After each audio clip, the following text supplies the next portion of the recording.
Assalamu alaikum, Huzur. Islam. Huzur, some ladies, before they got married, they work for Jamaat, devoting some time, and some of them devote their lives for Jamaat. When they got married, if their husband don't agree that their wives should be involved in such a scale, what those ladies should do?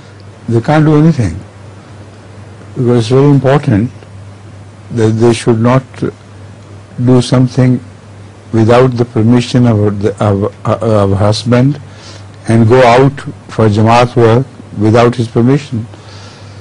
So if the husband is so narrow-minded and so materialistic that she can't cope with it, it's up to her to get divorced. But without it, there is no halfway measure. With his permission, if possible, within her capacity, whatever work she can do for the Jamaat, she can do. For example, she can do some literary work at home and things. Can tell children to come and get educated by her, to come to their home and read Quran Kareem, etc. So these are possible ways of fulfilling her vow.